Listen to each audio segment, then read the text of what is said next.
பிரியமானவர்களே, எப்படி இருக்கீங்க? சந்தோஷமாக இருக்கீங்களா? நிச்சயமாகவே நீங்கள் சந்தோஷமாக, மகிழ்ச்சியாக, ஆசீர்வாதமாக இருக்க வேண்டும் என்று சொல்லி வாழ்த்துகின்றேன். ஒருவேளை இந்த நாளில் ஒரு விசேஷமான நாள்.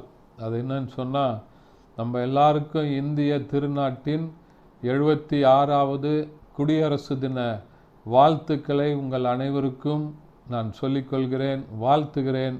ஆண்டவர் உங்களை ஆசீர்வதித்து மகிழ பண்ணுவாராக. ஒருவேளை இந்த நாளில் நம்ம அடிக்கடி கேட்டிருக்கிற ஒரு வசனம்தான். அதுவும் இந்த நாளில் அநேகர் இந்த வசனத்தை குறித்து பார்க்க முடியும். அநேக இடங்களில் பார்க்கலாம். உங்களுடைய செல்ஃபோனில், வாட்ஸ்அப்பில், ஸ்டேட்டஸில் பார்க்கலாம்.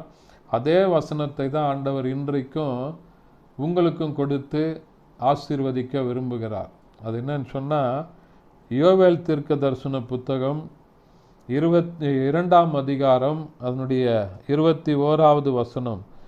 தேசமே பயப்படாதே, மகிழ்ந்து களிகூறு, கர்த்தர் பெரிய காரியங்களை செய்வார் என்று சொல்லி, அன்றைக்கு தேவனாகிய கர்த்தர் இஸ்ரவேல் ஜனங்களை பார்த்து சொன்ன அருமையான வார்த்தையை பார்க்கிறோம். தேசமே பயப்படாதே, மகிழ்ந்து களிகூறு என்று சொல்லி அவருடைய பிள்ளைகளை, இஸ்ரவேல் ஜனங்களை, இஸ்ரவேல் தேசத்தாருக்கென்று ஆண்டவர் கொடுத்த அருமையான வார்த்தை.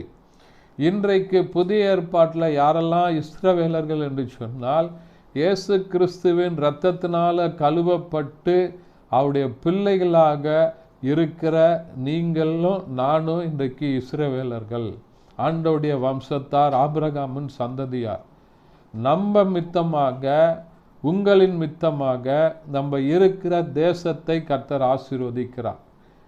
நம்மளால், நம்மை கொண்டு, ஆண்டவருடைய பிள்ளைகளை கொண்டு ஆண்டவர் நம்ம இருக்கிற இந்த தேசத்தை ஆசீர்வதிக்கிறார். ஏனென்று சொன்னால், ஆண்டவராகிய இயேசு கிறிஸ்துவின் சீஷரில் ஒருவரான தோமாவை நமக்கென்று இந்த சென்னை பட்டணத்திற்கு கொடுத்து ஆண்டவரோடு கூட வாழ்ந்த அவருடைய சீஷரில் ஒருவரான தோமா இரத்த சாட்சியாக இந்த சென்னை பட்டணத்தில், இந்திய தேசத்தில் வந்து மரித்திருக்கிறார்.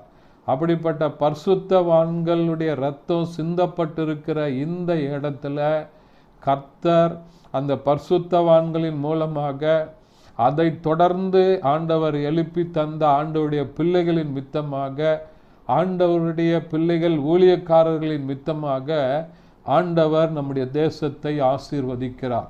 அதே வசனம் ஆண்டவருடைய பிள்ளைகளுக்கென்று கொடுத்திருக்கிற வசனத்தின்படி ஆண்டவர் தேசமே பயப்படாத, மகிழ்ந்து களிகூறு, கர்த்தர் பெரிய காரியங்களை செய்வார்.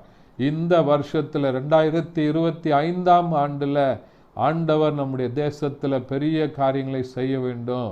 ஒரு பெரிய எழுப்புதலை தர வேண்டும். தேசத்தில் ஆண்டவர் ஒரு பெரிய சமாதானத்தை தர வேண்டும். தேசத்தில் ஒரு பெரிய ஆசீர்வாதமான மழையை ஆண்டவர் தர வேண்டும். நான் வந்து உங்களை ஆசீர்வதிப்பேன் என்று சொன்ன ஆண்டவர் வந்து நம்முடைய தேசத்தை இந்த 2025ஆவது ஆண்டில் தேசமே பயப்படாத, மகிழ்ந்து களிகூறு, கர்த்தர் பெரிய காரியங்களை செய்வார். இந்த வார்த்தையை கேட்டுக்கொண்டிருக்கிற ஒவ்வொரு தனி மனிதனுடைய வாழ்க்கையிலும் ஆண்டவர் பெரிய காரியங்களை செய்து உங்களை ஆசீர்வதித்து மகிழ பண்ணுவாராக. இஸ்ரவேலை ஆசீர்வதித்த கர்த்தர், யாக்கோபை ஆசீர்வதித்தவர், அவருடைய சந்ததிகளை ஆசீர்வதித்தவர், அவருடைய ஆபிரகாமின் சந்ததியாகிய இஸ்ரவேல் தேசத்தை ஆசீர்வதித்திருக்கிற கர்த்தர், இன்றைக்குமாக அவருடைய பிள்ளைகளாக நீங்கள் நானும் வாழ்ந்து கொண்டிருக்கிற இந்த இந்திய தேசத்தை கர்த்தர் ஆசீர்வதித்து பெருக பண்ணும்படியாக ஜெபிப்போம். கர்த்தர் ஆசீர்வதிப்பார். ஜெபிக்கலாமா? பரிசுத்த பிதாவே, உம்மை துதிக்கிறோம், உம்மை ஸ்தோத்தரிக்கிறோம், உம்முடைய நாமத்தை மையப்படுத்துகிறோம்ப்பா. ஆசீர்வாதமான இந்த நல்ல நாளுக்காக எங்களுடைய தேசத்திற்காக நாங்கள் ஜெபிக்கிறோம்ப்பா. ஆசீர்வாதமான மழை எங்களுடைய தேசத்தில் ஊற்றப்படட்டையா.